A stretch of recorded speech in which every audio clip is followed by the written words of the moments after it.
ಸಿಕ್ತು ಹೌದಾ? ಹೌದ್ರಿ ಸರ್. ಓಕೆ. ಸೊ ಇಲ್ಲಿ ಬಂದು ಪ್ರಾಕ್ಟೀಸ್ ಮಾಡ್ತಾ 4 ದಿವಸದಲ್ಲಿ ನನಗೆ ಆ ಸಮಸ್ಯೆ ಕಡಿಮೆ ಆಗುತ್ತೆ ಅಂತ ನನಗೆ ಹೇಳಿದ್ರು ಸರಿ ನೆನಪಿದೆ. ಹೌದು ಸರ್. ಓಕೆ. ಸಿ 20 ವರ್ಷದಿಂದ ಅವ್ರಿಗೆ ಮೂಲವ್ಯಾಧಿ ಸಮಸ್ಯೆ ಇತ್ತು. ಇಲ್ಲಿ ಬಂದು ಜಸ್ಟ್ ಪ್ರಾಕ್ಟೀಸ್ ಮಾಡ್ತಾ ಮಾಡ್ತಾ ಬರೀ 4 ದಿವಸದಲ್ಲಿ ಅವ್ರಿಗೆ ಆ ಸಮಸ್ಯೆ ಸಾಲ್ವ್ ಆಯ್ತು. ಯಾರಿಗೆಲ್ಲ ಮಿರಾಕಲ್ ಅನ್ಸುತ್ತೆ ಸರ್.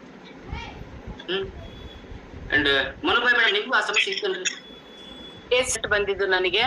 ಯಾಕಂದ್ರೆ ಇಷ್ಟು ಬಹಳ ತ್ರಾಸ ಅನುಭವಿಸ್ತಿದ್ದೆ ಸರ್. ಫ್ರೆಶ್ ಬ್ಲೀಡಿಂಗ್ ಆಗ್ತಿತ್ತು ಸರ್. ಅದಾದಾಗೆಲ್ಲ ನನಗೆ ಇಷ್ಟು ಭಯಂಕರ ಹೆದರಿಕೆ ಆಗ್ತಿತ್ತು, ಏನಾಗ್ತದೆ ಏನಪ್ಪಾ ನನಗ ಅಂತೇಳಿ. ನೋಡ್ಲಿಕ್ ದಪ್ಪ ಐತೆ ಕರೆ, ಆದ್ರೆ ವೀಕ್ನೆಸ್ ಬಹಳ ಇತ್ತು ಸರ್. ನನಗ ನಡಿಕ್ ಆಗ್ತಿರ್ಲಿಲ್ಲ ಸರ್, ಅಷ್ಟು ಫ್ರೆಶ್ ಬ್ಲೀಡಿಂಗ್ ಆಗ್ತಿತ್ತು. ಮೋಷನ್ ಹೋಗ್ಬೇಕು ಅಂತಂದ್ರೆ ಹೆದರಿಕೆ ಆಗ್ತಿತ್ತು ಸರ್. ಎಲ್ಲರಿಗೂ ಮೋಷನ್ ಜೊತೆ ಬ್ಲಡ್ ಬರ್ತದೆ, ಬಟ್ ನನಗೆ ಫಸ್ಟ್ ಬ್ಲೀಡಿಂಗೇ ಆಗ್ತಿತ್ತು ಸರ್. ಬ್ಲೀಡಿಂಗ್ ಆದ್ಮೇಲೆನೆ ಮೋಷನ್ ಬರ್ತಿತ್ತು, ಹಾರ್ಡ್ ಮೋಷನ್. ಅಷ್ಟು ಪ್ರಾಬ್ಲಮ್ ಆಗಿತ್ತು ಸರ್. ಸೊ ನಾವೀಗ ಕೇಳಿ ಮನುಭಾಯ್ ಮೇಡಮ್ ಕೇಳಿದ್ವಿ, ಮಾಲಾ ಮೇಡಮ್ ಕೇಳಿದ್ವಿ, ರೈಟ್?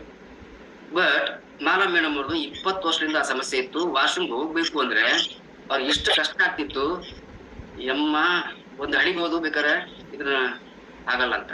ಸೊ ಒಂದು ಸ್ಟೋರಿ ಹೇಳ್ತೀನಿ ನಿಮಗೆ, ಅದಕ್ಕಿಂತ ಮುಂಚೆ ಇದನ್ನ ಕ್ಲಿಯರ್ ಮಾಡ್ತೀನಿ. ನಾನು ಆಗ್ಲೇ ಹೇಳ್ತಾ ಇದ್ದೀನಿ ನಿಮಗೆ,